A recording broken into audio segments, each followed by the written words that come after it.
వంకాయ వల్ల వచ్చినాయా, వంకాయలో వండుకునే తీరు వల్ల వచ్చినాయా? ఇది ఎవరు తెలుసుకోకుండా ఆ నింద వంకాయ మీద తోసేశారు. రాత్రి వంకాయ కూర తిన్నాం, ఉదయానికి తేడా వచ్చేసరికి ఏం తిన్నామని ఆలోచిస్తే నైట్ తిన్న వంకాయ కూరే గుర్తొస్తుంది. వంకాయ వల్ల ఇట్లా రావట్లేదు, వంకాయ వండుకునే తీరు వల్ల ఇలా వస్తాయి అన్నమాట. ముఖ్యంగా ఈ వంకాయకి కానీ ఇట్లాంటి అలర్జీ రావడానికి కారణం ఏమిటంటే, వంకాయని ఎవరు చేసినా బాగా గుత్తి వంకాయ గుమ్మగుమ్మలాడేటట్టు పులుసు పెడతారు. ఎక్కువగా చేసేది గుత్తి వంకాయ పులుసు, తర్వాత వంకాయ ఫ్రై తక్కువ.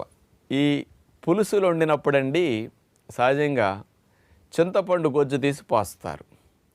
ఏ వంటలో చింతపండు గొజ్జు ఎక్కువ పడిందో ఆ వంటల్లో ఆ పులుపుని కవర్ చేయటానికి, తగ్గించడానికి కారం ఎక్కువ పడుతుంది, మసాలా ఎక్కువ పడుతుంది, నూనె ఎక్కువ